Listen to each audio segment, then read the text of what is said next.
All right. I am on time this time.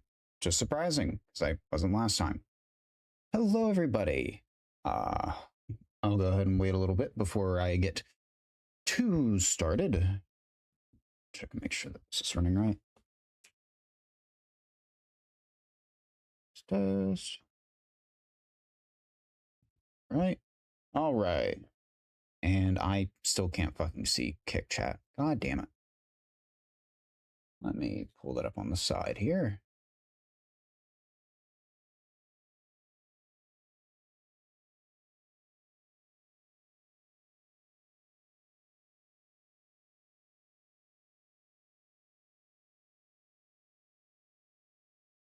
All right. Test. Pa. Oh, I can see it. What the fuck? Oh, sweet. Okay. Well, now I can. I'm gonna shut. Silence kick. All right. So now that all those ducks are in order, hello. For those watching, which appears to be nobody, unfortunately, we are going to be talking about all sorts of fun things. If you happen to be watching this on DVR, or if you happen to, for some godforsaken reason, rewind a live stream, go ahead and hit the like button, and it really helps.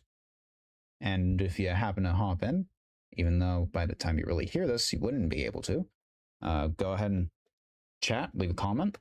I do, for the most part, see them, unless they're on the side. But without further ado, welcome. Good character is no longer a mitigating factor for sexual offenses. The fact that it was in the first place is kind of funny because, you know, good people don't do that. They don't. Let me hop over. There we are. Yay. Yes. As per nswcourts.com.au. So this is some not Australian. Yeah, Australian, not Austrian. Ugh. But let's see. New South Wales Parliament passed a law on the 7th of May 2026 that abolished the ability of the courts to consider the prior good character of those convicted of sexual offenses as a mitigating factor. In other words, a factor that can lead to a lesser penalty during sentence proceedings. Yeah, that's what that means. That's what mitigating means, but this means that good character references, parts of apology letters to the court that refer to past good character and character witnesses, can no longer be considered when a judge is determining the criminal penalty. Once again, like, good people don't do this.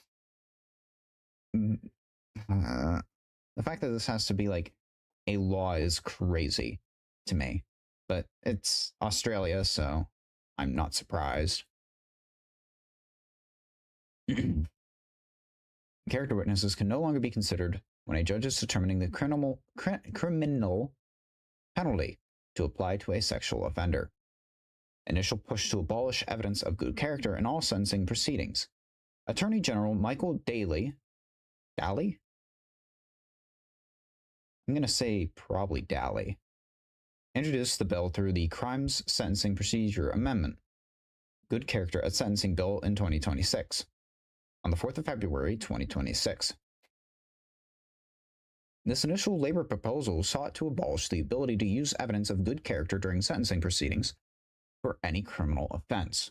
However, amendments were made on the 4th of May, 2026, pursuant to demands by the Coalition and NSW Greens.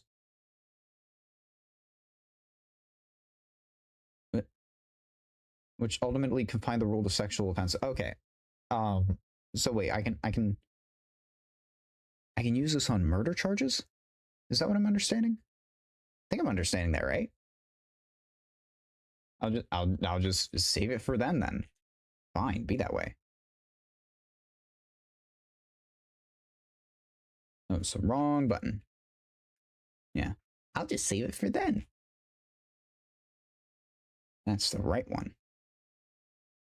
This initial labor proposal sought to, wait, no, that's the wrong one. Further amendments were made on the 7th of May, 2026. Why the fuck are my ears crackling?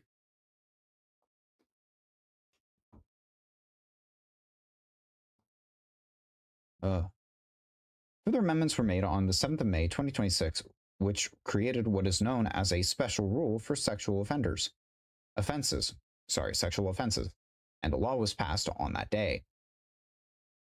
Not the first oh, it's not? Wow.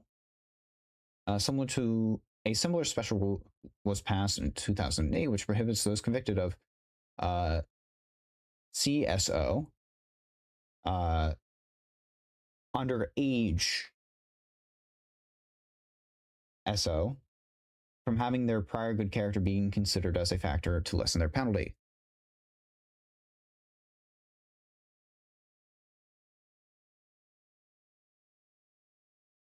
No, do not do that. Silly little Will Jimmy. You do not put silly things like that. Yes, we do not say anything like that in the side chat. For shame, for shame.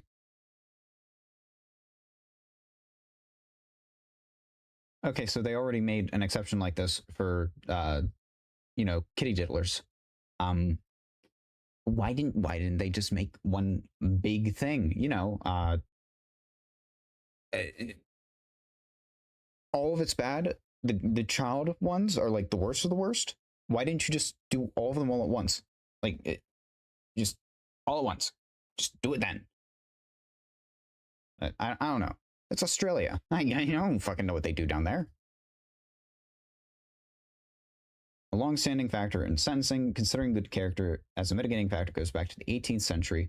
The rationale being that a person who has not previously offended and who, in many cases, has been a gainful member of society and a valuable contributor and made valuable contributions to it, have such factors considered when the court considers the appropriate penalty.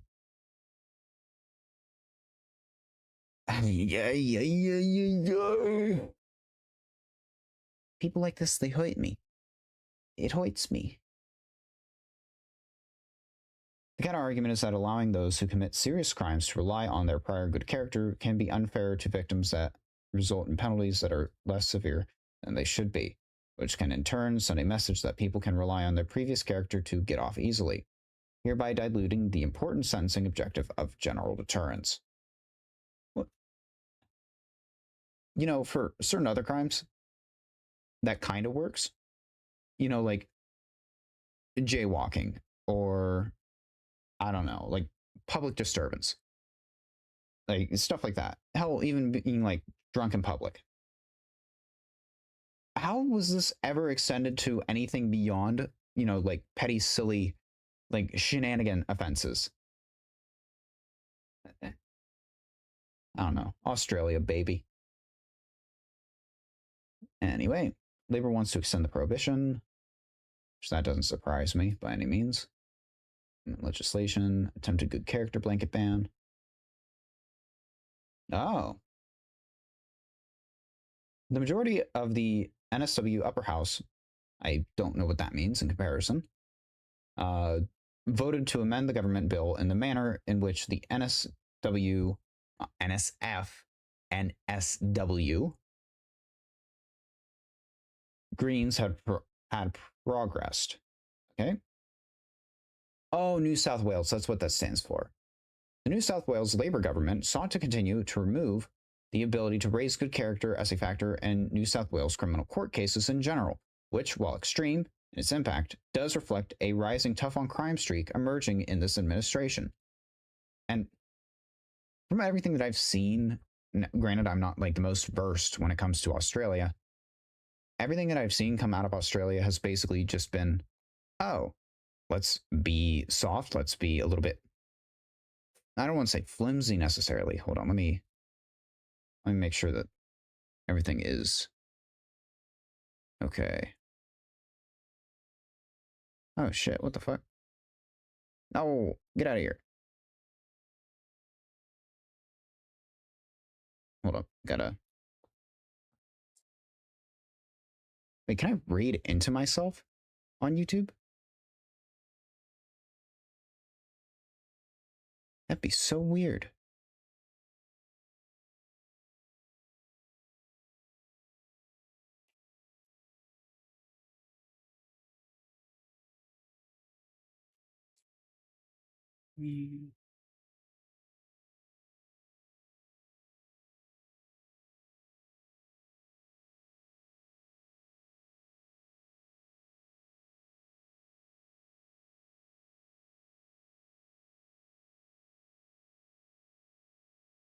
Give that a moment. All right. All right. But, yeah, okay. Attorney General Daley explained the second reading speech in the bill. Harrison James and Jared Grace. Your reference ain't relevant. ain't in an official campaign. Okay. That's actually kind of funny to me. But I was beginning to say it before I got sidetracked. Soft on crime bullshit that was somewhat common in Australia from everything that I've seen is what really led up to this. And I don't like necessarily the blanket. I do like the fact that they're, doing it for the serious crimes. Fucking Christ, I don't think it, how the fuck did it take this long in the first place? Goodness gravy, oh me, oh my. But I lead with a good character, mostly because I thought it was silly and I thought it was funny and I wanted to talk about it. But from 3 days ago, teen forced touch assaulter spared jail partially because of intellectual limitations. Judge's full remarks in show. Now, I haven't seen anything about this, but I'm going to assume it's the usual suspect. That's just me. It's not my fault that they're, considered clinically deficient in the mental capacity under United States standards of 70 IQ. But 3 boys convicted of assaulting, I'll just read the fucking word because I'm quoting. 3 boys convicted of raping 2 girls in separate attacks were spared custody by a judge because of detailed evidence about the precise nature of their offending, prospects for rehabilitation, and the profound intellectual limitations of 2 of the teenagers. I don't care. They go in the forever box. Goodbye, so long, farewell. Good riddance. Anyway, the boys' sentencing last month caused an outcry when they were given youth rehabilitation orders, YROs, after being found guilty of 10.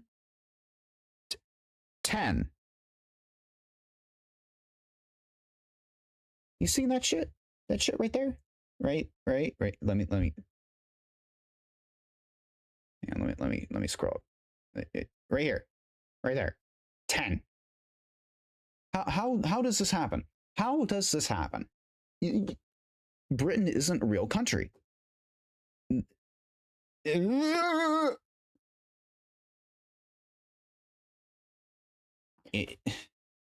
I need a button. I need a button that I can press. Not quite like a soundboard, but just like something I can use to reference what I truly feel. I don't know if you've ever fucking seen it, but it's raise your hand in the air and raise your hand in the air and break your wrist. Put it on your chest and go like this and go because that's all I can fucking think of when I see this. How I'm gonna say slurs. I'm gonna say slurs. The full transcript of the judge's sentencing remarks have been made publicly available after the BBC requested that they be transcribed. They reveal the extremely complex sentencing exercise, including submissions about the boys' neurological impairments and their capacity to understand the impact that they had on the victims. I do not care. Goodbye. Put him in the box. Clearly, I don't know what they do over in Britain. I kind of wish this was Canada because, hey, we could solve the fucking problem. But this isn't Canada for once. But you just put him in a box, maybe a different box. I don't know. Once again, I'm not fucking British. The sentences are being referred to the Court of Appeal after review. 2 boys, then aged 14, were convicted of raping a girl when she was then aged 15 in November 2024 in Fordenbridge. In a separate incident in January of 2025, a second girl, then aged 14, was raped by the 2 boys in Fordenbridge. A third boy, then 13, was found guilty of rape by aiding and abetting that attack. According to the full transcript, an expert from the government's Youth Justice Service told Southampton Crown Court, that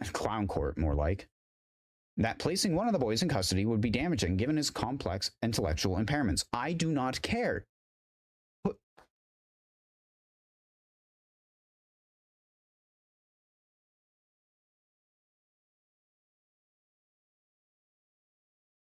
Judge Nicholas Rowland said that the first offender, Jay, was described as having ADHD and, quote, slight cognitive difficulties. But he said that did not reduce his personal culpability, which it doesn't. I have ADHD. I have, like, at times it can be really, really bad. I had to take fucking Strattera for a few years until I was able to fucking control myself. The second defendant, N, was found by experts to have an IQ in the bottom 1% compared with his contemporaries. Wait, hold on. When it says compared with, yeah, both ADHD and extreme neurological impairment.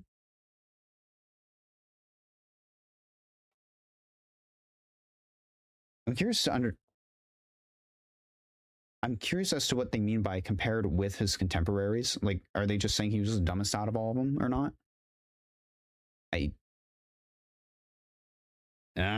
It's kind of worded weird. But then again, this is the BBC. Maybe I'm not supposed to understand it. It's British after all. He had both ADHD and extreme neurological impairment, which meant he could not cope with ordinary schooling.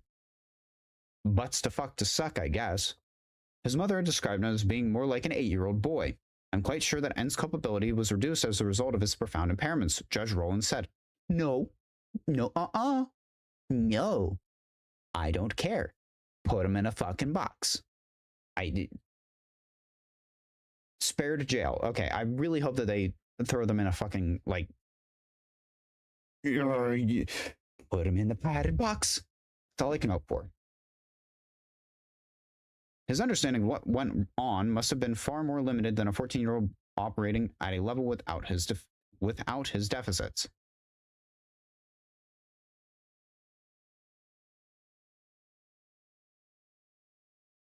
The third and youngest boy, E, was found by a psychologist to have, quote, very low intellectual capacity, end quote, with limited understanding of consent. Box. There, problem fucking solved. Send him to Canada. There, they have great healthcare there. These factors and others convinced the judge that he could not detain the boys. He could not detain? Because the guidelines for sentencing children say that custody is a, quote, last resort, with priority being rehabilitation.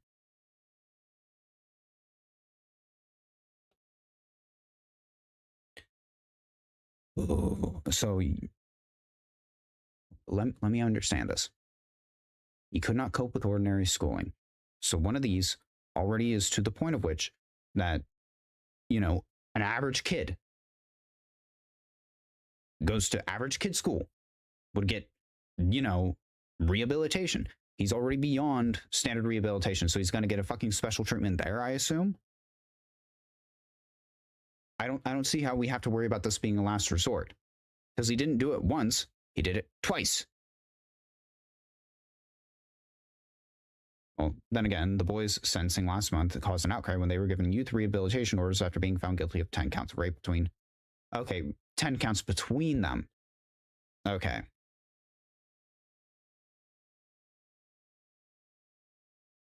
I'm going. I'm.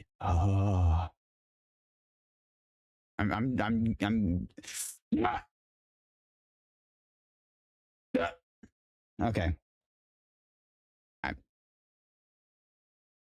The approach to sentencing should be individualistic, focused on the child or young person, as opposed to offense folk. No, no, no, it shouldn't be.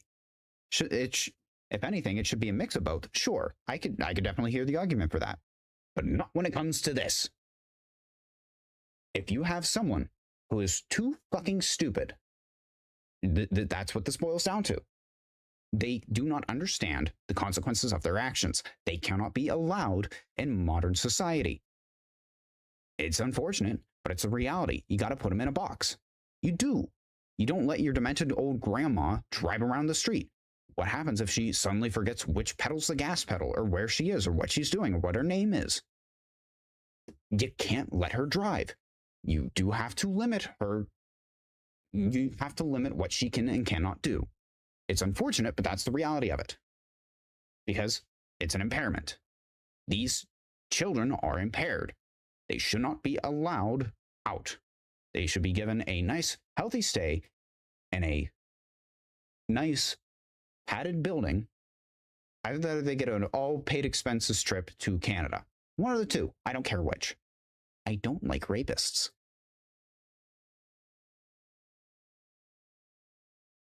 And then continuing on, quote, for a child or young person, the sentence should focus on rehabilitation wherever possible. The two older boys, J and N, received 3-year YROs with 180 days of intense supervision. I could almost guarantee that my workplace gave me more intensive supervision than anything that these kids got. I could almost guarantee it. The youngest boy, E, received an 18-month YRO. These sentences mean the boys return to their community, but under strict monitoring to see if they are making progress. Maybe they just don't return to their community. Wow! It'd be so fucking easy to solve this problem if you just didn't let them back in. In the first phase, he addressed the boys directly with simple, generalized language, reflecting advanced advice given to all judges to talk to child offenders in a way they can understand. You can't cope with fucking normal schooling, probably not going to understand this. He told the boys that the restrictions he was placing on their lives were a punishment and they need to be overseen by experts. Quote, so you do not do the things that the jury decided you did do. What? So that you do not do the things that jury decided you did do. Okay, I did just misread it. So that you do not do the things that jury decided you did do. Do. The second phase, which has not been fully reported until now, saw the judge set out a lengthy and legally complex reasoning for the court record so that barristers? The hell's a barrister? Is that like an onlooker for a court? Let's see. Barrister is a type of lawyer in common law jurisdictions that originated from the Inns Court, medieval English legal system. Oh, okay, so they're a courtroom advocate. Okay. Okay. Well, that answers that. So the barristers could understand his thinking. He told both the defense and the prosecution teams that the nature of the case meant that it was not comparable to previous incidents in which boys of around the same age have been placed in youth custody for sexual offenses. The facts of the Fording Bridge attacks and the characteristics of the offenders were, quote, very different, he said. The judge said that according to the evidence and the jury's verdicts, both victims had initially consented to some sexual activity, but their consent was later withdrawn, partially after a phone was used to film. The judge told the court that initial consent could not excuse away the rapes, which, no, it can't. If you don't consent to being filmed in the first place, the second a phone comes out, or the second any sort of filming comes out, yeah, just, hey, this wasn't part of the deal.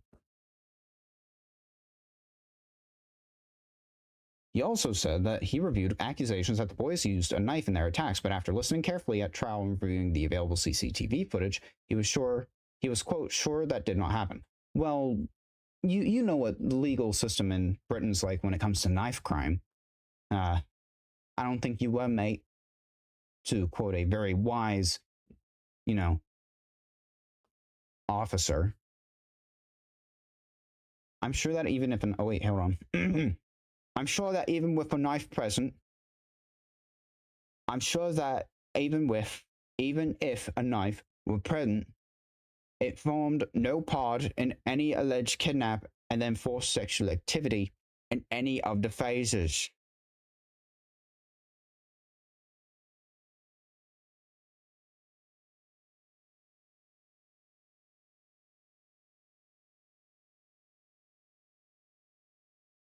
He added, if someone had used a knife in that way, my decision would be very different. Sure, buddy, sure. The judge said that sentencing guidelines for rape involving coercion, exploitation, pressure, or violence against the victim, among other factors, may lead to a custodial sentence. He said he found the rape offenses in this case did come with pressure due to the absence of consent, but did not find evidence of additional violence or exploitation. The judge added that the lead two defendants, J and N, had already spent the equivalent of an 18-month and 16-month sentence, respectively, in detention in a local. No. No. Too fucking bad. I don't care. That is a significant feature when determining whether an immediate custodial sentence must follow. The UK has fallen. The UK's fallen. It hurts my soul. It does. Fucking crap.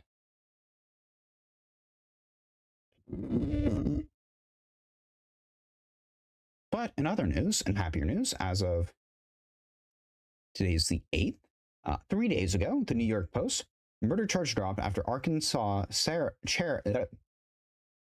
words are hard. Arkansas sheriff nominee who killed teen daughter's rapist.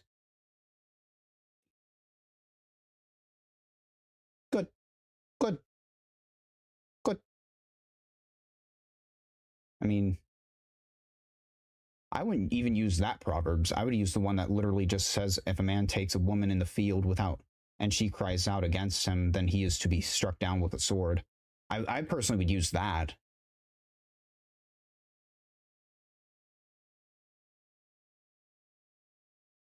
It brings joy to the righteous, but terror to the... Okay, yeah. Okay, that is that.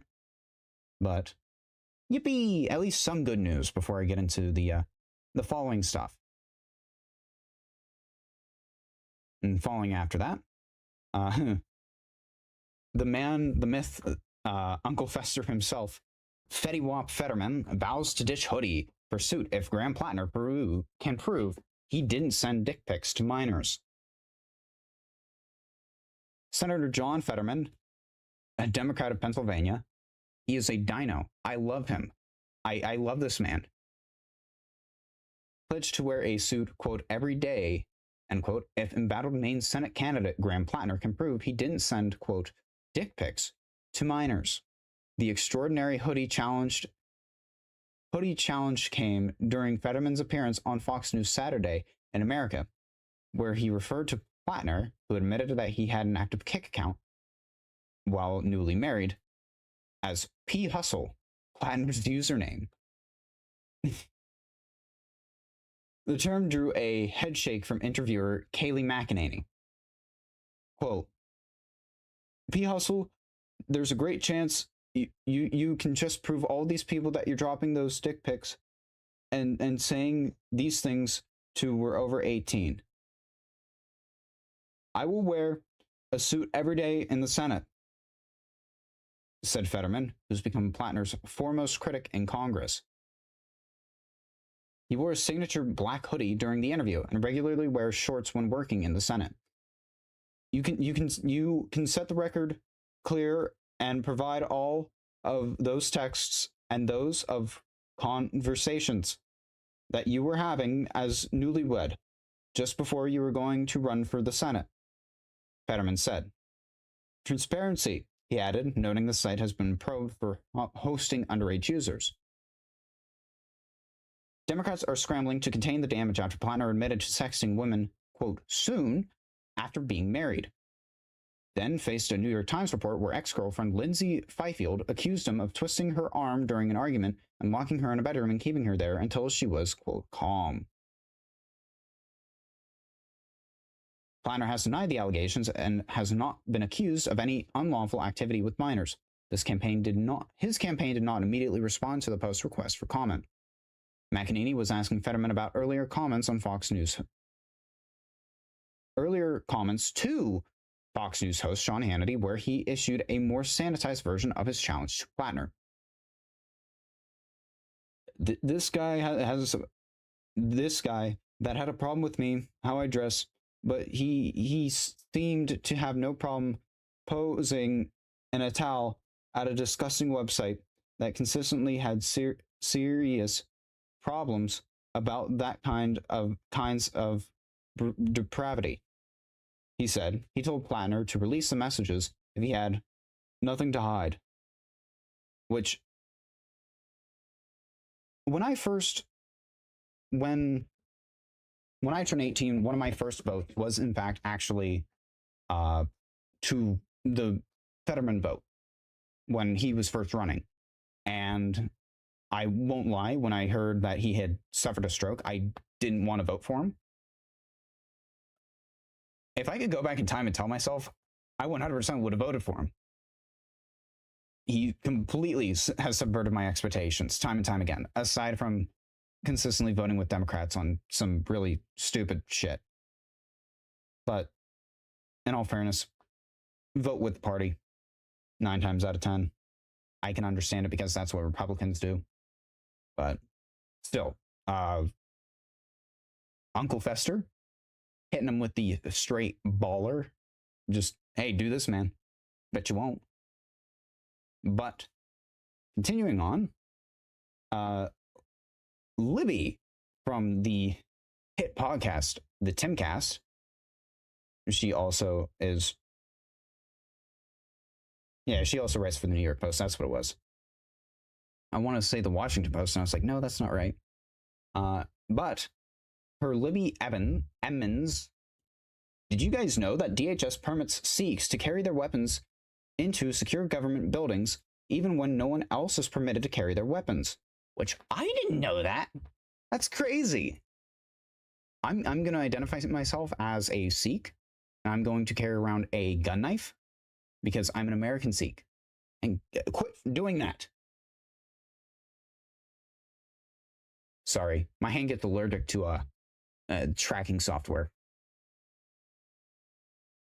But let's see. In 2012, the U.S. Department of Homeland Security Federal Protective Service, FPS, instituted a Kirpan accommodation policy that facilitates the entry of Kirpan-wearing Sikhs into the 9,000-plus federal buildings that FPS secures. White House, the Hart Senate Building, Federal Bureau of Investigation, the U.S. Department of Justice, Federal Trial and Appellate Courts, and the California State Capitol Building in Sacramento all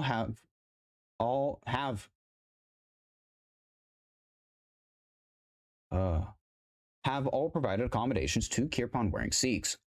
A second.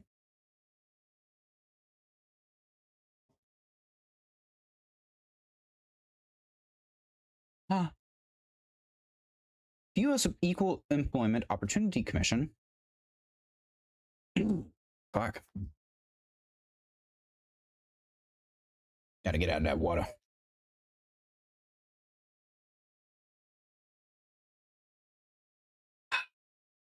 That's water, all right.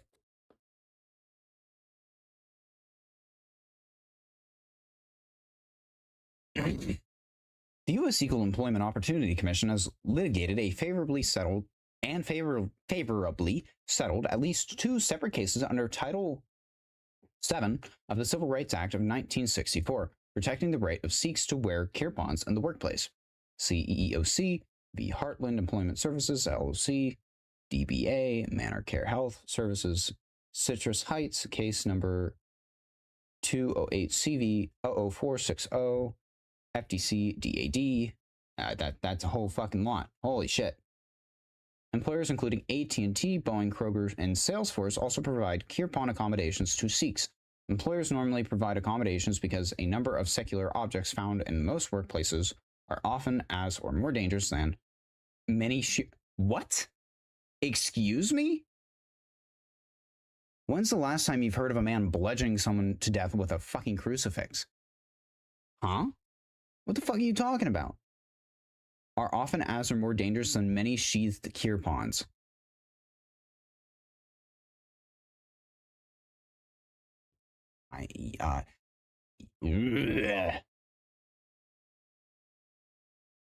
These include letter openers, scissors, kitchen knives, box cutters, etc. Kitchen knives are in the kitchen. Box cutters are where the boxes are. Letter openers are where the letters are. Scissors is just a piss poor argument. Everyone can have a pair of scissors. Scissors aren't a traditional weapon. A kirpan is a traditional weapon.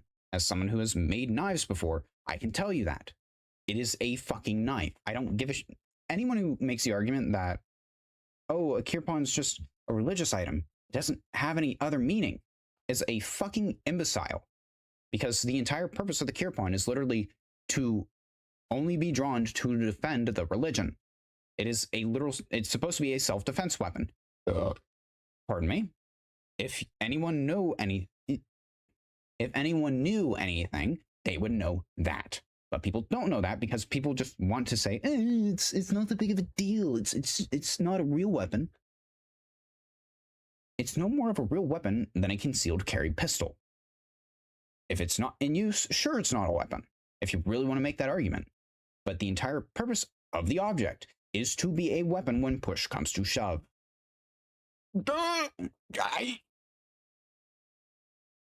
How's the song go again? You put your hand in the air and you break your wrist and you put it on your chest and you go like this and you go,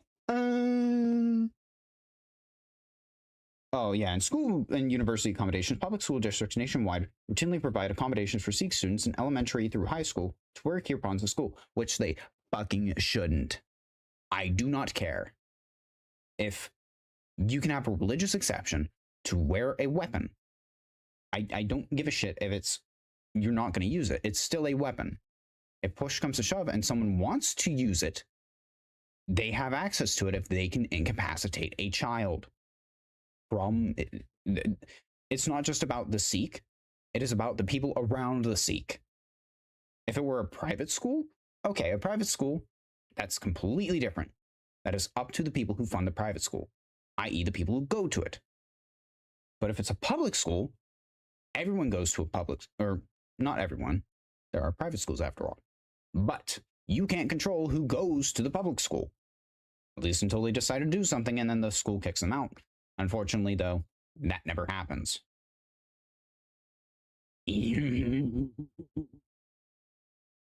Anger is a disease.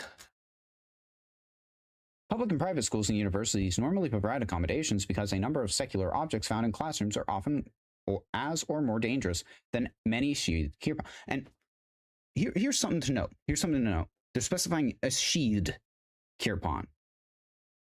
Yeah, no fucking shit. What are you going to do, bludgeon them to death? Yeah, that's not what we're talking about, though. Because it doesn't matter if the kirpan is sheathed. It is still a knife. It is just a sheathed knife. You know what you do with a sheathed knife? You unsheath it, and then you use it. These include scalpels in biology, which stay in the biology classroom, compasses in geometry. That's like saying a fucking pencil, you dumbass. Compasses in geometry, knives and bladed tools in art, which stay in the art class, cooking, design, thinking, and machine technology classes, which stay in their respective fucking rooms. Like, this is a stupid argument. This is an object that is going to follow the student throughout the school. If you want to make the argument that, oh yeah, scissors, sure, you can make the argument. It's a dumb argument because people don't usually use scissors as weapons. At least not nearly as often as they would use a literal fucking knife. And even then, right here, they're fucking conflating the public and private.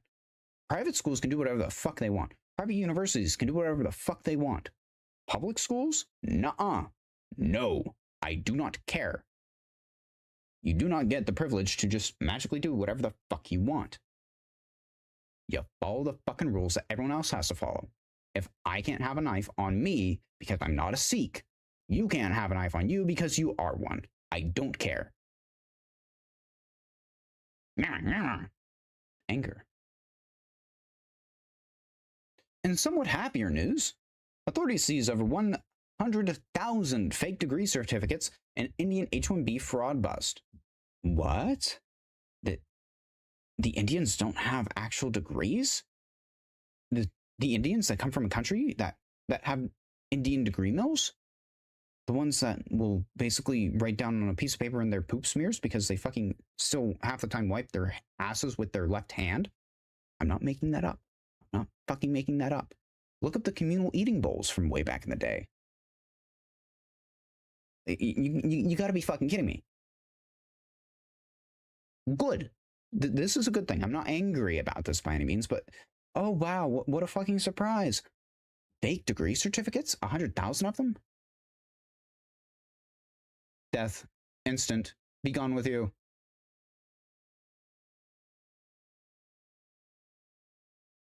But I'm going to rant, I'm going to rave, I'm going to get very upset if I continue.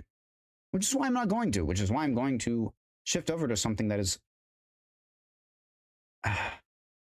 Asmon having a bad take. I like Asmongold. For the most part, he has pretty reasonable takes. He does. That being said, every now and again he just doesn't. Like that's what that is. So, as per Validate, and I'm gonna watch the clip too. As per Validate, Asmongold says the new Stellar Blade character, Eve, looks too young and her VA doesn't match her appearance. If you really want to be picky, and I'm gonna bring this up in a moment, but he defended Pragmata. If you really want to make the argument that the VA doesn't match the appearance, the VA for fucking Diana, if you really want to break it down, Diana as a character is a child who has a grown woman's face and is voiced by a black woman, a fully grown black woman. So the argument that, oh, the voice actor doesn't match her appearance is fucking so? So? Oh, wow. Like if I threw on one of my voice changers or I just got really close and deep and grovelly with the mic and I started talking like this, would I match my character? Would I? No, I wouldn't, because this is a stupid fucking argument. It's a fucking stupid point. Oh, the voice actor doesn't match? Ooh, neither does Bart Simpson's. Bart Simpson is voiced by a woman. Wow, not by a little prepubescent child. What a fucking surprise. But I'm getting ahead of myself. Doesn't match her appearance, but then crashed out on someone in his chat for calling Freerun a lolly too. Childcare, which a lolly is a body type. It is. That's what it is. It is a petite character. That is what it is. Eve doesn't look like a fucking child. That looks like a kid. Or Eve doesn't look like a fucking adult. That looks like a kid. Freerun is a 1,000-year-old elf. She talks like an adult. Proportions are not childlike. If you think Freerun is a child, you're retarded and shouldn't be allowed to vote.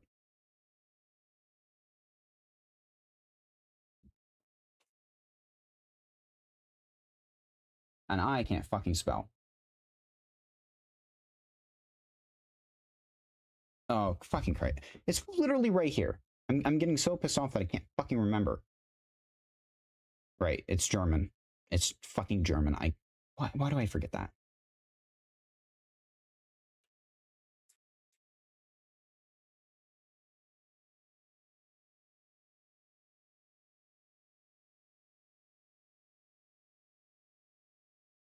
Not that. Where is? Ah. Why can't people behave themselves? Freerun. Manga. art. There. Let's see. Can I get a worthwhile photo? Probably not. Darn. I was hoping for one where it was one with Frieren and Ubel. Not necessarily just Frieren and I can't fucking remember. Oh fuck, I need to fucking watch Frieren properly.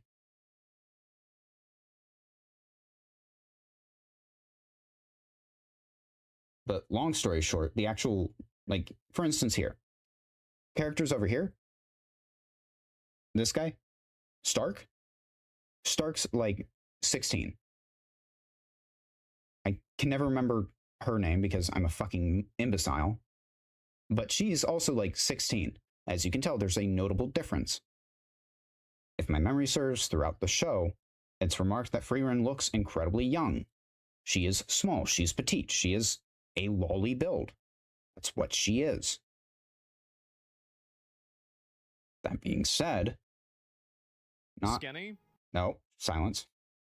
If we look at Blade, Stellar Blade Blood Rain, which is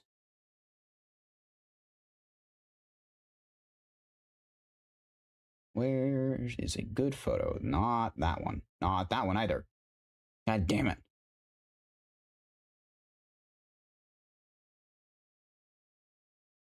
I don't want to pull up the actual, like, trailer.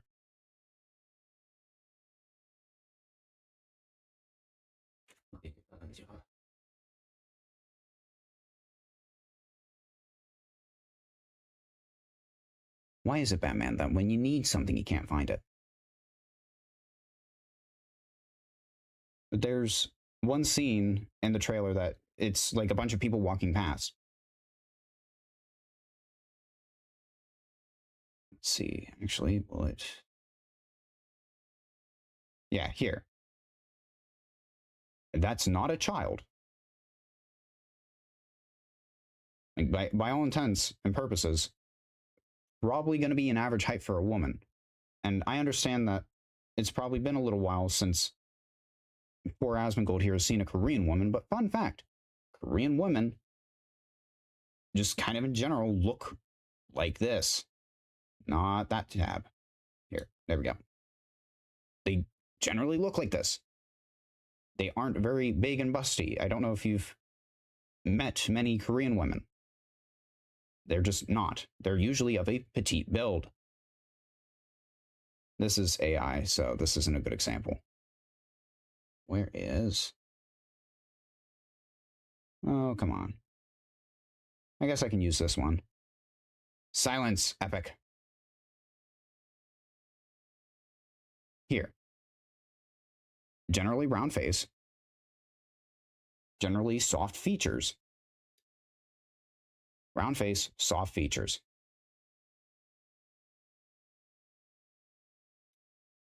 Round face, soft features. This is just what Korean women look like. If you really want to make a comparison, that one, especially right here, Frieren is a 1,000-year-old elf. She talks like an adult. Her proportions are not childlike. If you think Frieren is a child, you're retarded and shouldn't be allowed to vote. Frieren is shorter. She is flatter. If you really want to make the argument here of being more adult in proportion, she is flatter. She is shorter. That's the same finger. Shorter, one. Flatter, another. If you really, really want to make the fucking argument that, oh, this is a child and this isn't, you have it fucking backwards. Sorry, dogs are raising hell. It is an actual dumb take. It is. Especially when you, and actually let me, oh, wrong one.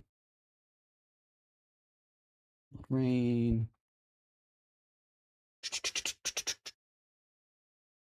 Trailer. I want the video. Feed it me, that thing. Your game trailer.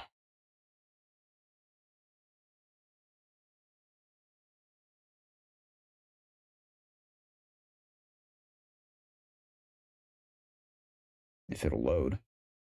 Okay, yeah, here. A little short? Sure. Ever met a Korean woman? They are usually short. How's it looking out there? I can't stand crowds. It'd be better for both of us if we got out of here quickly. In the movies, this is always where things Oh, go that's wrong. the VA? Hey. Oh, wait a minute. Oh, is this woman a child? Is that a child right there? She's the same size. She's the same height.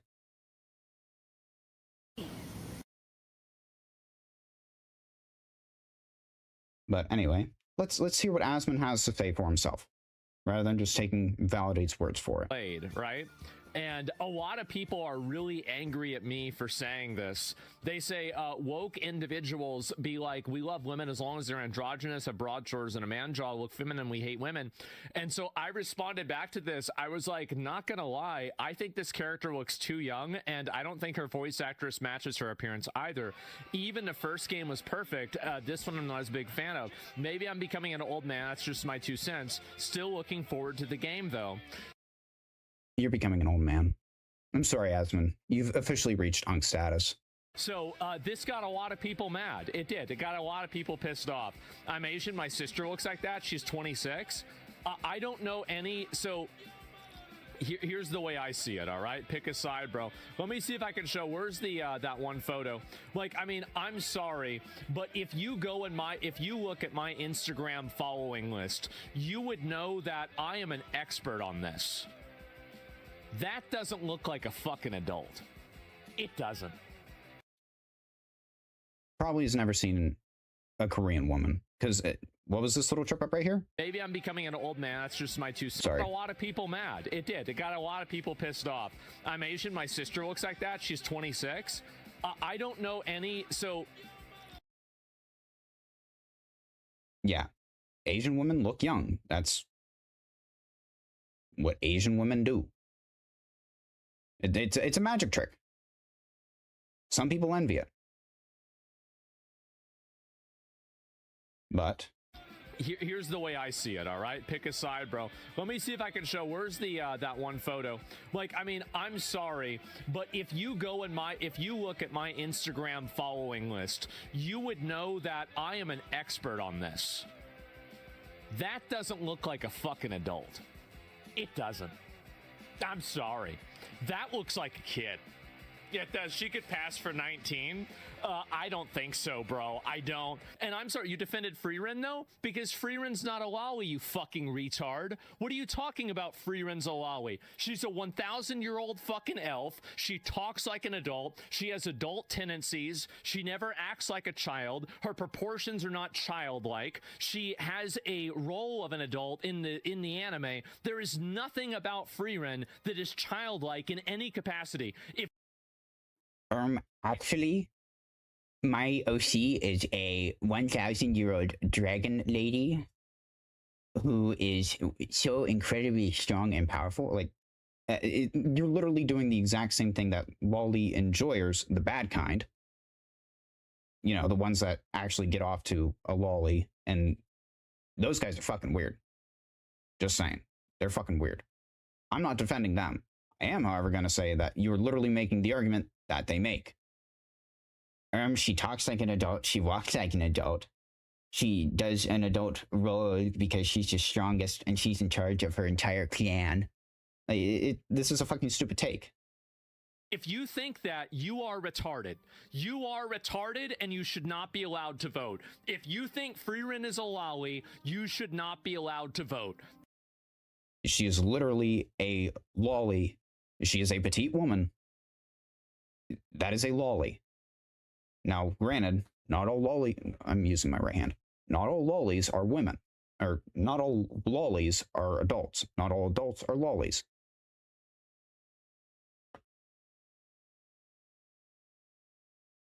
I fucking fucked that one up. I'm thinking of something else.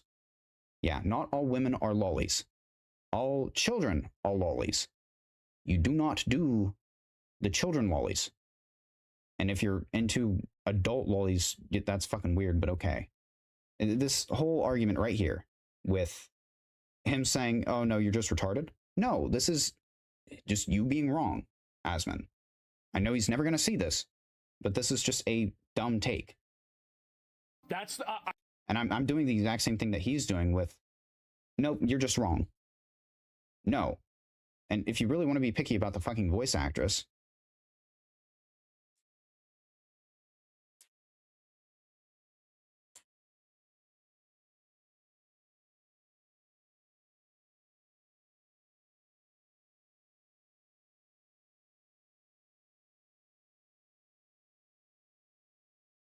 I'll go ahead and use the English VA in this case. Hi, I'm Mallory Rodak, the English voice of Freerin in Now, this isn't an insult to her, but does this voice... Freerin Beyond Journey's End? And I got a package from Good Smile. Let's open it. Does that voice come out of a character who looks like this? No. Now, once again, this isn't an insult to the voice actress here. But the argument that you're making with the voice actress not sounding right, it's literally both ways. It is literally either both are lollies and both are bad, or this is just a stupid fucking take. And unfortunately, it's the latter. I'm going to say it. I'm going to say it because somebody has to. This is crazy.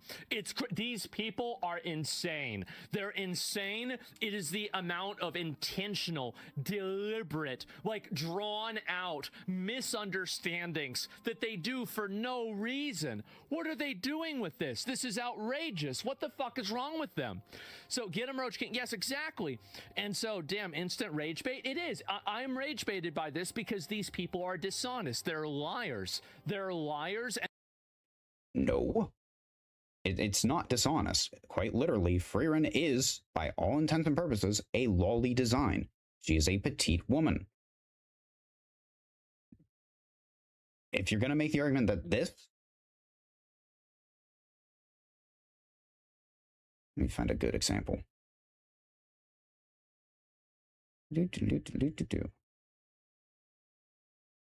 Oh, this was the scene that I was talking about with people walking past.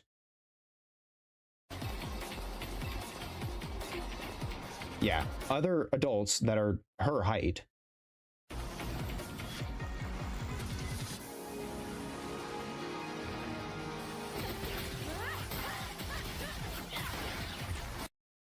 Yeah, petite build, sure. But if you're gonna fucking argue that one is and the other isn't, you're wrong. It's as simple can be. Is Asman ever going to see this? No. But either way, it is an actual just... is an apples to apples comparison here. And you're calling one a pear and the other a peach. Like, come on, be honest. And they're being dishonest, and it's annoying to me.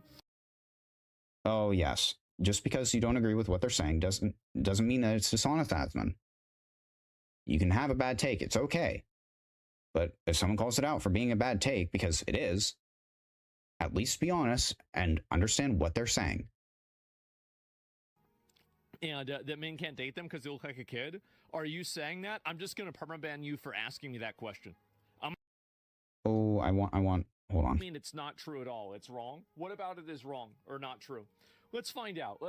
Let's listen to this. Let's figure it out. And so if you're saying a woman short and skinny, and that men can't date them because they look like a kid, are you... I just want to hear it one more time just to make sure. It's not true at all. It's wrong. What about it is wrong or not true? Let's find out. Let's listen to this. Let's figure it out. And so if you're saying a woman short and skinny, and that men can't date them because they look like a kid, are you saying that? I'm just going to permaban you for asking me that question. I'm going to permaban you for even asking me that. That is basically what he is saying at this point. Like it is. I've spoken about this kind of like this previously, when it comes to like, I know someone older than me, shorter than me, which is impressive because I'm 5'6". So you have to be a decent bit shorter than me, but she's probably 10 years older than I am. She would literally be like the pinnacle of, oh, wait, like if she had dated someone like 10 years ago, the guy would have gotten weird looks. She looked very, very young, despite probably being about like 26. Like, it's exactly what he's arguing here. She did in fact look potentially underage. If you didn't know her and you didn't know any better. But this argument of, like, I'm just going to ban you because it's a bad faith argument. No, this is an argument. This is a point that you're kind of making by saying, oh, this is just a child. And then when you defend it by saying one's an adult and her proportions are not childlike. Come on. And so saying if a woman's short and skinny and that men can't date them because they look like a kid, are you saying that? Yeah, and if they're short, and granted, to Asmon's side, if they're short and skinny, they'll still have the proportions of an adult, which it's arguable whether Freerun does or doesn't have in the first place. But, like, come on. I'm just going to permaban you for asking me that question. I'm going to permaban you for even asking me that. I don't, obviously that's not what's being discussed. That's not what's being said. We're trying to have an honest conversation here, and you're reframing something that is very, very clearly one thing into something else for no reason. I'm not interested. To an extent, yeah. Like, it is kind of a bad faith interpretation. But the point still does hold water. It needs proper presentation, sure. But that point still holds water. My question would be if, I guess, yeah, Eve. If Eve were, like, you don't change anything about the face whatsoever. Make her slightly taller and a little more busty. Yeah, a little more well-endowed. Would Asmon have a problem? Probably not. But because she's slightly smaller and not nearly as busty, it's a problem. That's what I'm so far gathering from everything that I've heard when it comes to this. Interested in being intentionally misrepresented for any reason. So I'm not going to do that. Wait, let me get on my PC. Okay, great. And so it's 100% pedo baiting. They're just testing the waters. Yeah. And 0% reason, 100% cope from these weirdos. Yeah, Lolly is too broad of a category anyway. Well, anyway, your pull-up is a weeb profile picture. I know. That's how I knew that we were dealing with an expert here. So, yeah, I'm fully aware. Well, wait a minute. Hold on, what did you just say? 100% pedo baiting. They're just testing the waters. Yeah. And 0% reason, 100% cope from these weirdos. Yeah, Lolly is too broad of a category. And too broad of a category. Anyway, your pull-up is a weeb profile picture. I know. That's how I knew that we were dealing with an expert here. So, yeah, I'm fully aware of that. I'm late. I got a late notification. Yeah, I sometimes that Twitch doesn't give out notifications on the same time, and that's just what happens. I'm not too worried about it, right? And to be honest, I don't really blame them. It would imply that they're PDFs, so I'm not surprised they'd get defensive. Well, I mean, like, the thing is that then don't do the thing that's weird, right? I mean, like, it's just really that simple. Like, I don't know really what else to say. And yeah, I mean, fucking obviously, right? And so, like, if you're expressing yourself in a way that's weird, then you should expect people to think that it's weird, right? I mean, well, hold on a second. We're not talking about being weird. We're talking about how your take for Stellar Blade 2 is, it's flawed, to put it nicely. But like, I don't know what you want me to think or what you want me to say. I just think you can do lots of stuff in fiction. You want nothing to do with IRL. So you think that? So did you hear my Venn diagram? Did you hear my Venn diagram example? Did you hear that? Because if you didn't, I'm going to repeat it for you.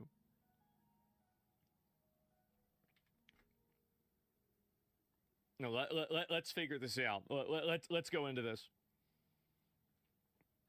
It's just dumb. No, let's think about this logically, right? Let's just be logical. You don't need to be defensive. You don't need to do anything. And nobody's getting, attacked. Like, I mean, it doesn't necessarily mean that you're a weirdo, but that's it.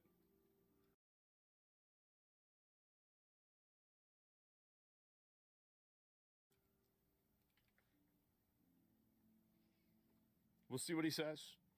Did the chatter just self-report? I didn't hear it. Can you repeat it? Let me see what it says. That argument doesn't work IRL. Yeah, I mean, like, let's think about this. You might not know what a Venn diagram is. Well, I'll give him like 1 minute, and then we got to move past this. There's like other things going on today we got to look at. For an example of defensive, he's acting like you're saying he's a pedo. You're saying that there's overlap. Yeah, I don't think that correlates. Okay, you don't think it correlates. Okay, so here, let me ask you guys a question. If you knew that your babysitter liked lollies, would you want them watching your 6-year-old daughter?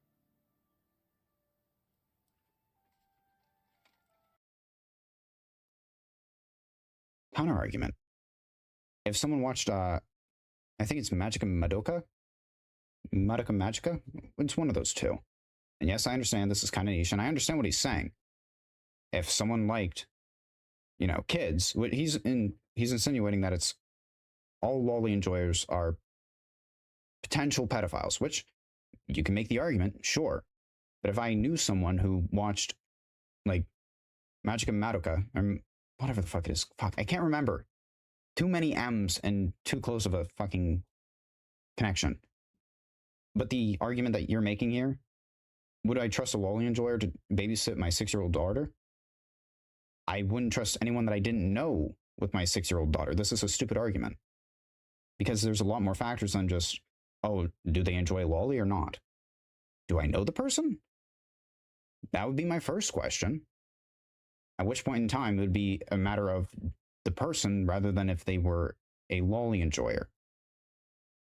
Which, and the context of the lolly enjoyer, like, lolly, those kinds of drawings enjoyer, or like, enjoys watching girls in Poncer because it's silly little tiny women in tanks. Or Magica Madoka, where it's a eldritch horror beyond human comprehension being beaten to death by funny little schoolgirls. Like, you got to be a bit specific here. Be intellectually honest, if you will. No, everybody knows the answer to that. Because when the rubber hits the road and you actually have to make decisions, when you actually have to make personal decisions that have consequences, all of this theoretical ideology goes out the window and you go back to looking at what's real. Why take the risk? Why would it be a risk? So, yeah, there it is. And so anyway, and this is what I find to be so obnoxious with people that are like this, is that they always want to intellectualize something, but the moment that you take this and you apply it to real life, it like for example, like, would you want school teachers, like, let's say there's a school teacher that's really into lollies, would you want them being your child's first grade teacher? Like the low IQ doctor. Yeah, people say IQ doesn't matter. Okay, well, we're going to have, listen, here's what we're going to have. We're going to have a 85 IQ surgeon that's going to perform your surgery. And if you told somebody that their surgeon had an 85 IQ, all of these people that say IQ doesn't matter, every single fucking one of them would be coming up and contorting themselves into a million different excuses for why it's okay for them to think that, because IQ matters. Being into the lollies has a correlation with being a pedophile. It's not a 100% correlation, but it's also not zero. That's like saying breathing has a correlation with being a pedophile. It's not 100%, but it's not zero. It's a stupid fucking argument. I understand the point he's making. If you're into that sort of stuff, you're more likely to be into it in real life. I can get what he's saying. I'm not completely disregarding that. That being said, this argument, would you trust a lolly enjoyer to babysit your 6-year-old daughter? If I didn't fucking know them, then no. Being into lolly content has a correlation with being a pedophile. Ah, yes. I watched a little bit of Magica Madoka. I didn't watch Girls in Panther, but I have seen clips of it. What else? Oh yeah, I watched Is This a Zombie?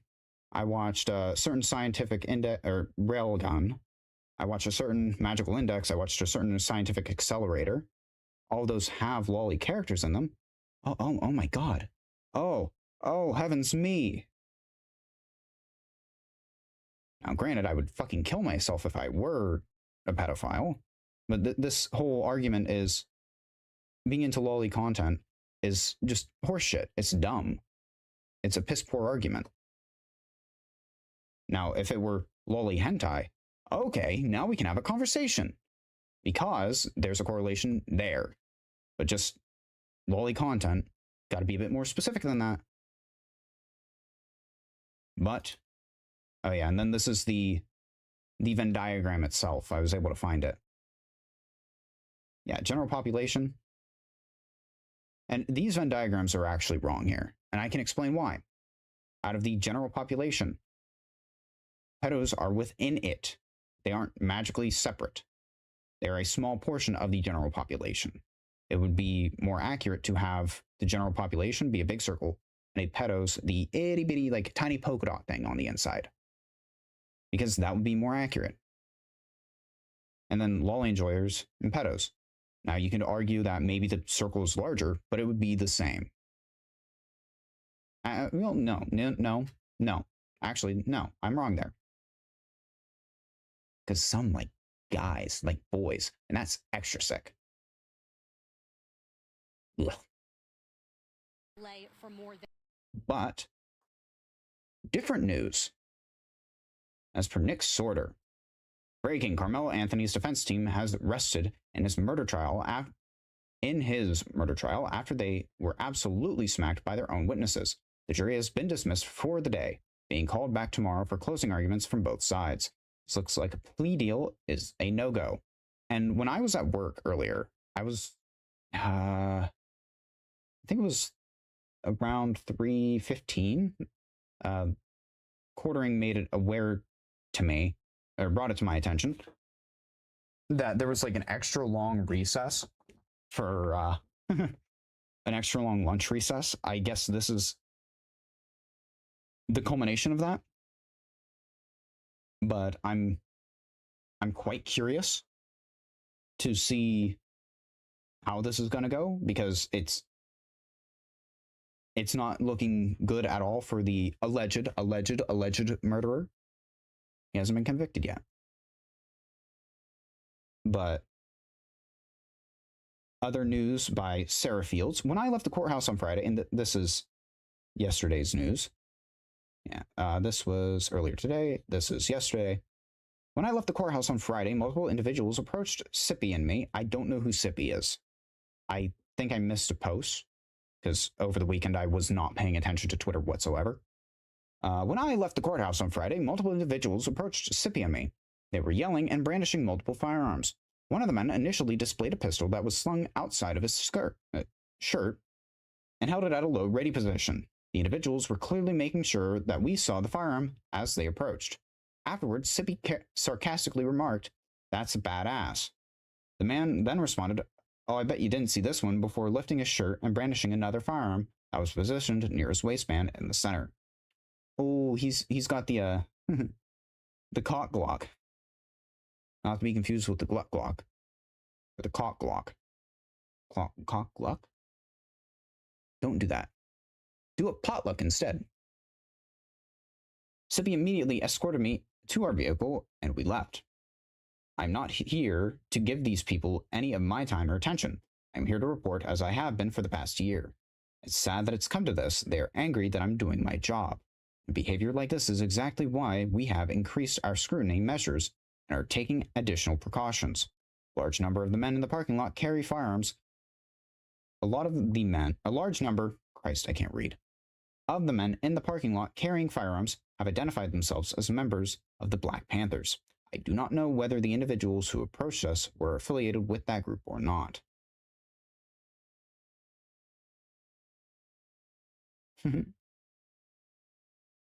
That's kind of funny. And yes, brandishing is illegal. But enough Carmelo Anthony news. Until I was actually kind of hoping that we would be able to get a verdict today, make things fast, but unfortunately not. But Spencer Pratt, remember everyone, we're still in the lead. We've got all the way until July 6th to keep counting. We're not the only ones who know how to find votes, which, careful there, Spencer. Remember, they don't like you, and they're in charge. They can fuck you over completely if they wanted to. It doesn't matter if they're cheating. Well, it does. But if they can catch you cheating, or if they can catch something that they can use against you, they will use it against you. Just kind of bullshit, but what can I say? This is Battle of the Ballot 2.0. And this is Nithya Raman right there. But in more recent news, that was yesterday, this is, well, I say more recent news, this isn't it. The 5th, 3 days ago, California sheriff says their elections are being rigged. Your vote in California is being stolen by illegals. They're not even hiding it anymore. Sheriff investigations uncovered that people from Pakistan were voting in California elections. Multiple people living outside the country were registered and casting ballots, which I would need to see a little bit more than just multiple people, because there are people stationed overseas that could be voting. Kind of an important thing to note. And like make the distinction between, you know, someone who is an American citizen who should have representation, who just doesn't because they're outside of the country. And Unga Dunga Durgistan, Unga Bahunga Muhammad Jihad over in Pakistan. Like, there's a difference. We need to specify those differences. California's online voter registration system operates on an honor system, which we live in a high trust society who imports low trust people. We can't have an honor system anymore, where literally anyone in the world can register to vote by simply clicking a box saying that they're not lying. No verification, no citizenship checks. Just click and you're registered. Once you're in the system, you automatically get mailed a ballot for every election, which if only we didn't have 4 schmucks in the Senate who voted against the Save America Act, because then we wouldn't have to deal with this. But we don't. We don't have 4 schmucks that would have sided alongside, you know, the people who want voter registration and voter ID, because, well, they wouldn't ever be elected ever again. But that's just me, Mr. Skeptical. But Howman David Hemati, I hope I'm saying that right, MD, PhD. Many have been asking me to describe the potential signature verification loophole for Los Angeles mail-in ballots. It says, quote, if a voter is unable to sign, the voter can make a mark witnessed by one person. End quote. Here the person drew a happy face and, quote, witnessed it with a scribble. That scribble isn't valid as being a real person, no name, nothing. While a happy face may draw scrutiny, a plain line would not, which it definitely wouldn't. This could hypothetically enable mass harvesting where the voter never fills out, signs, or even sees their own ballot. We should be told how many ballots show up without the voter's signature, which is absolutely true. If you cannot, you need at least someone to prove this, which the fact that this name printed doesn't fucking exist. And I think even like a witness sign here, there needs to be like a timestamp with some sort of proof that this person did in fact vote. I don't like the idea of necessarily having a photo taken every single time, but what else can you do? When it comes to something like this, like there needs to be something, anything, even if it's just like write down like driver's license number, social security number, fuck, even like your maiden name or your mother's maiden name, something like that.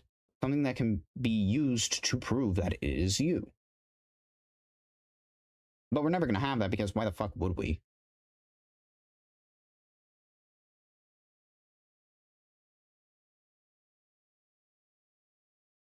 All right, let's, oh yeah.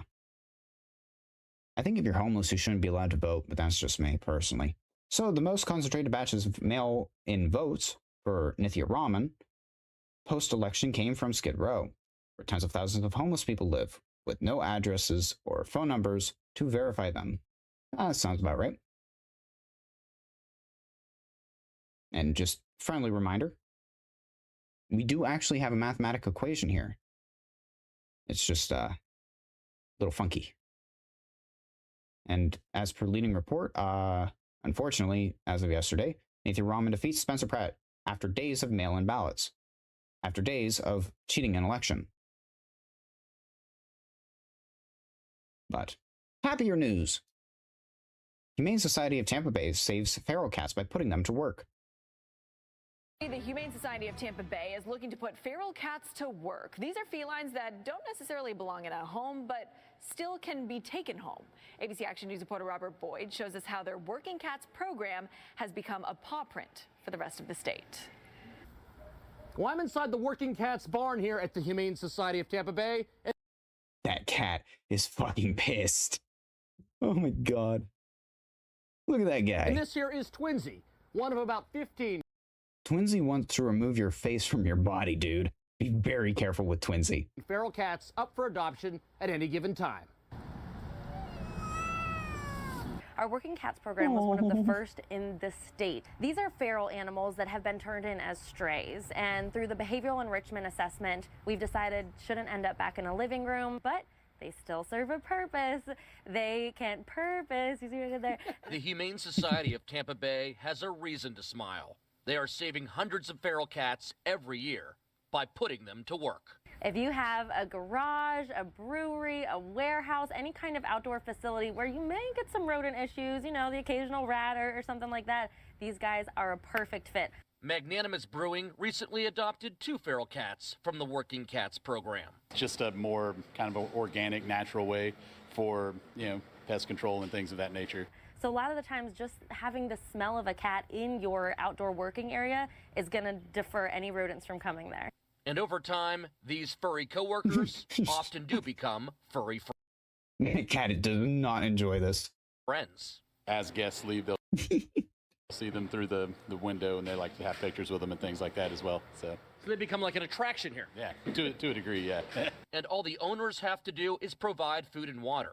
The Humane Society takes care of all the rest for free. These are cats that are vaccinated through the Humane Society of Tampa Bay, and we have assessed their behavior, so we know that they're going to be great to interact with other people, and all they're going to want to do is love on you and get rid of your rodents. It's a win-win. In Tampa, Robert Boyd, ABC Action News. All right. Yes, good news.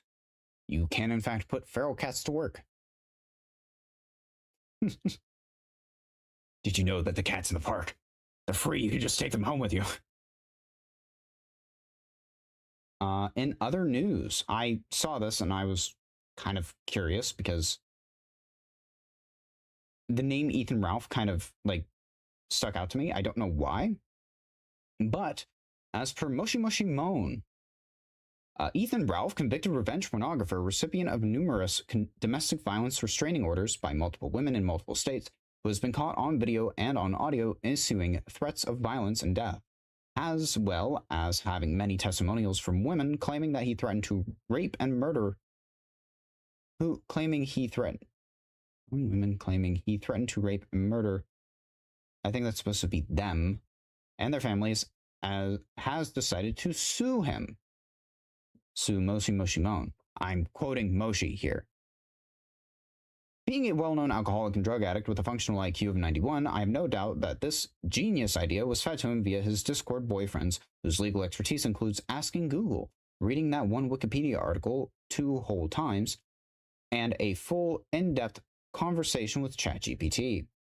The truth is simply that Ralph's feelings have been deeply hurt by me laughing at him on the internet, and this threat of a lawsuit and potential lawfare, an incredibly weak attempt at intimidation.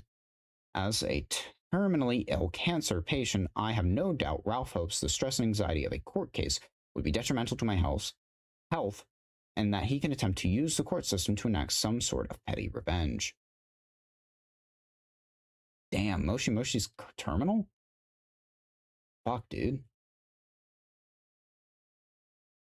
While I don't have great personal knowledge of lawsuits and the costs associated with them, other than what everyone would know, which is that they can be pricey, I'll just stream a bit more and if need be, do a fundraiser. And unlike the weekly fundraisers Ralph engages in to buy tortas, fuck. And unlike the weekly raisers Ralph engages in to buy tortas, pay rent, get plane tickets, pay off arrears and child support, my fundraising would be sensible and practical. For the time being, I'll simply have to await whether ESL scribbled papers his Mexican ESL scribbled papers with Mexican lawyer, plumber, dog walker, whip up, and send via his pig pen. Fuck, dude. In the meantime, I'll probably do a stream this upcoming Friday to go over the history of Ralph's provable and documented threats against me personally, from stalking me, stalking my wife, encouraging trespassing, violence, as well as platforming people connected to my swatting. I'm sorry my laughter hurt you so deeply, Ethan. Daddy Jim still loves you, LMFAO. And Ethan Ralph, his tweet right here, the idea is to suck me into defending obviously false accusations for weeks. Going to talk about the war and Zionists controlling our country instead. Oh boy, it's the Jews guy. I did figure my old friends Moshi Moshimon and the Quartering should be addressed at least once. They lied immediately in an actual defamatory fashion. I can sue whether I win or not. And make your old wheelchair ass have to come to court. Think on that, bro. Other crackpots can keep yelling into the aether forever. Now,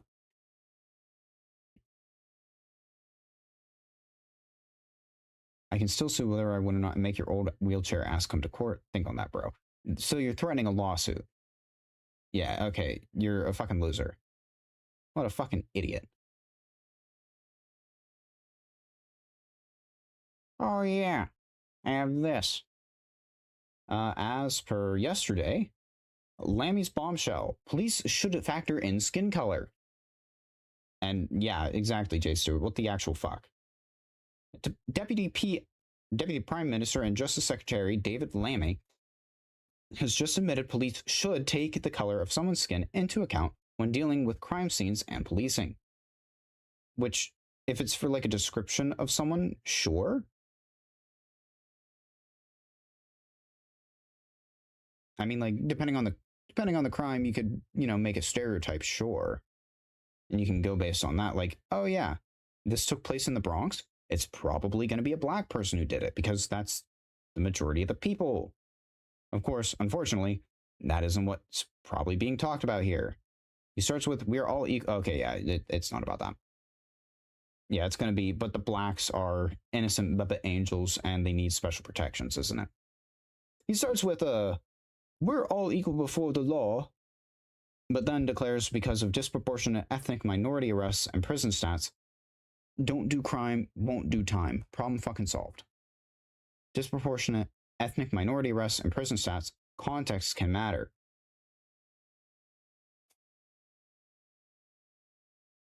After the national outrage over the horrific treatment of Henry Novak, there were race-obsessed officers prioritized the killer's claims over a dying white teen Starmer spent next week insisting that there's no two-tier policing and everyone is treated equally, which blatantly we saw with Novak isn't true.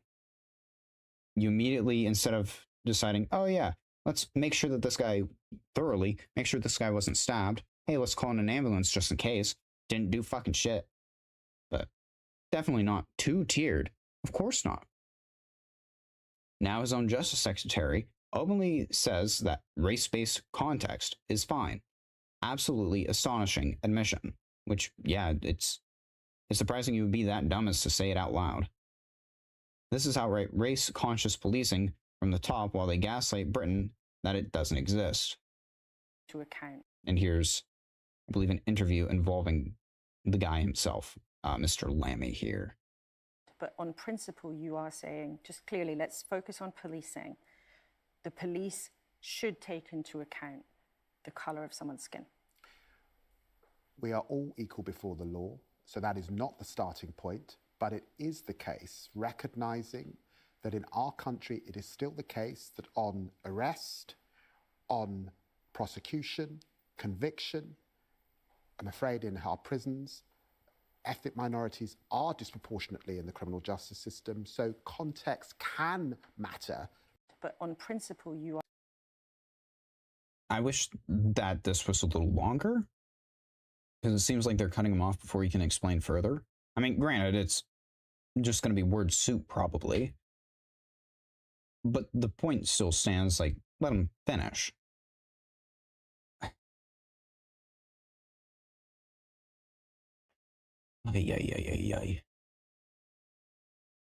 Speaking of, context matters, doctor discouraged from sectioning black patients.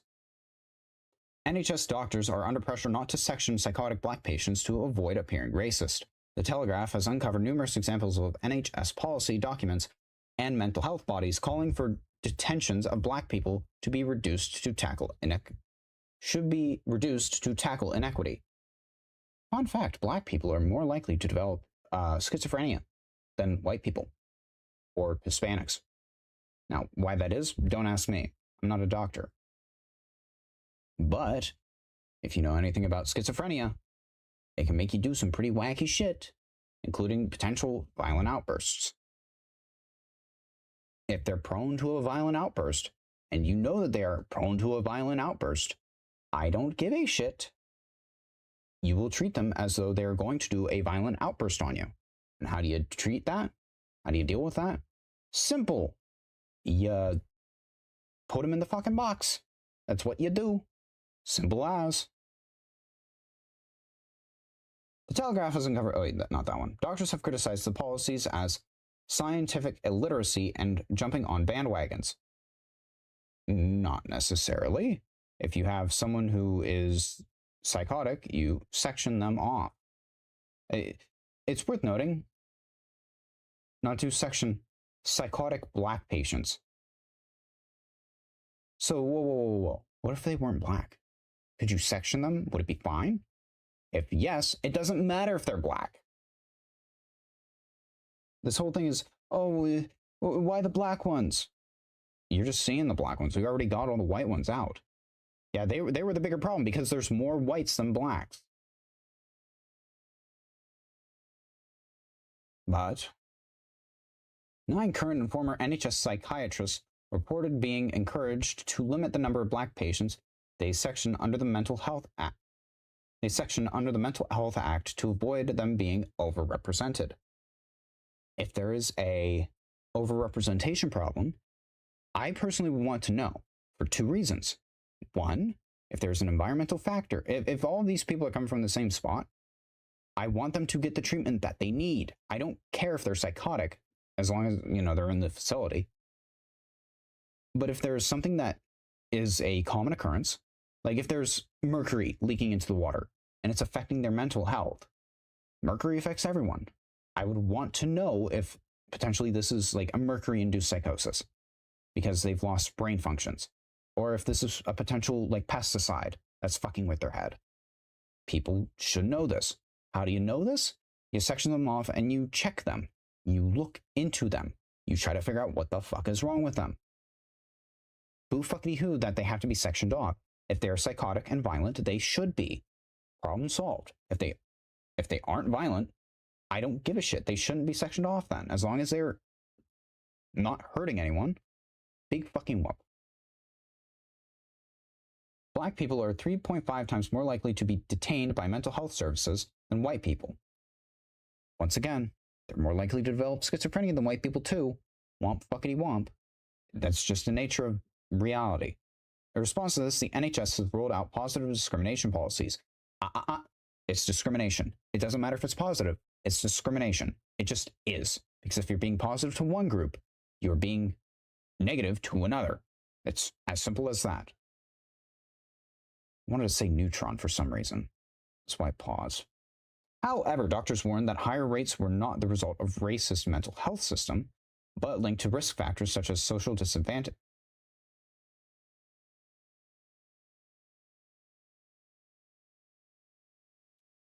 Yes, because I come from the Bronx and my parents were poor and they came from Unga Bunga Durgistan. I'm just magically going to be taken into a psychiatric facility. No, this is fucking stupid.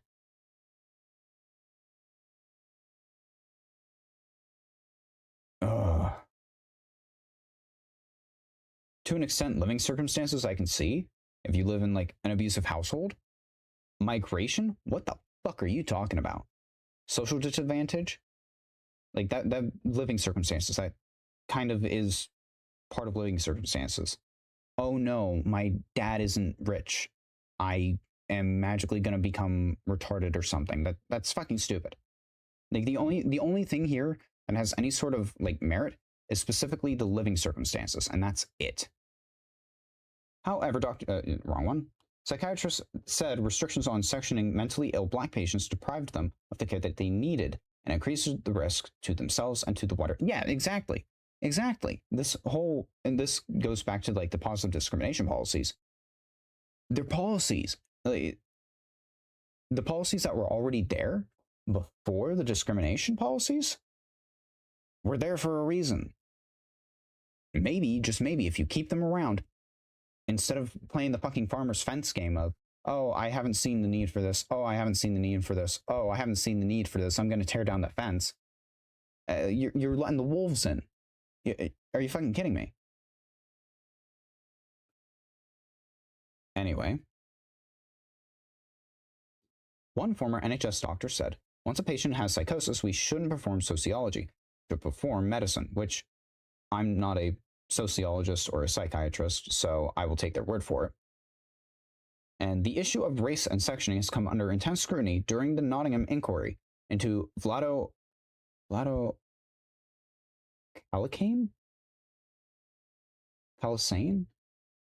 Calicane's killing of students Barnaby Webber and Grace O'Malley Kumar, both aged 19, and caretaker Ian Cotes, 65, in June of 2023.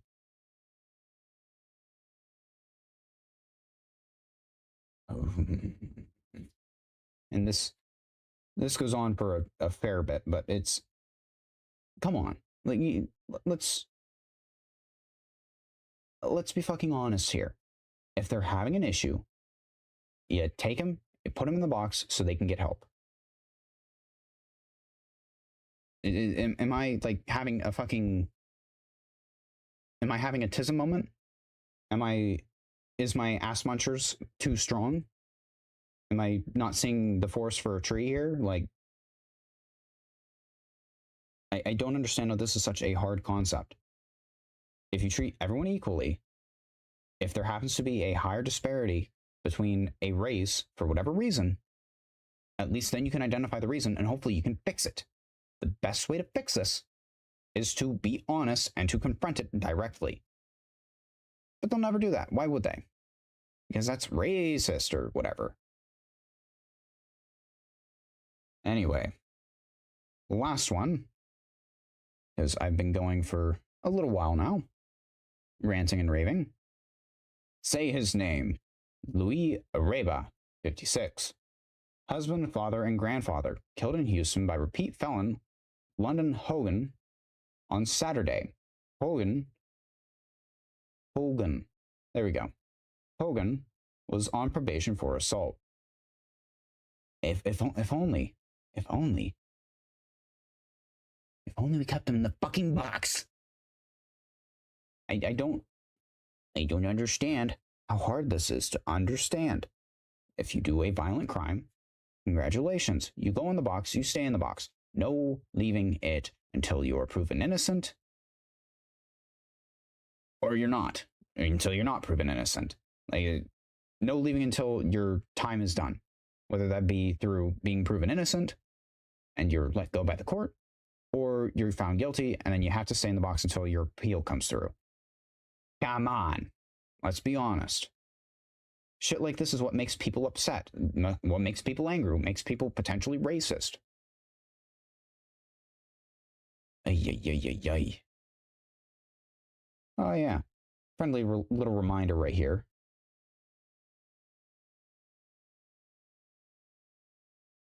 But that's just me, Mr. Silly Goose.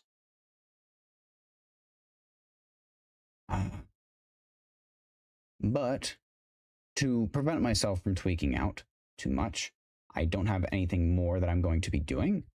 And I don't have anything modeling wise to do on the usual Monday. So with that being said, a little bit of a shorter stream today. You know, very disappointing. But with all that being said, I hope you guys have enjoyed. And if you have, be sure to hit the like button. Be sure to hit the subscribe button. Go ahead and leave a follow if you're not on YouTube. And yeah, that'll be it. See ya. Oh, wrong button.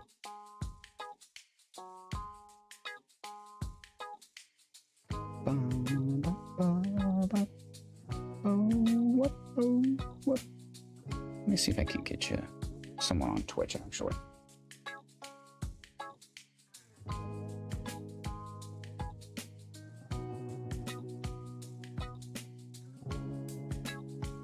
Who the fuck's browser? Oh shit, wrong button, no!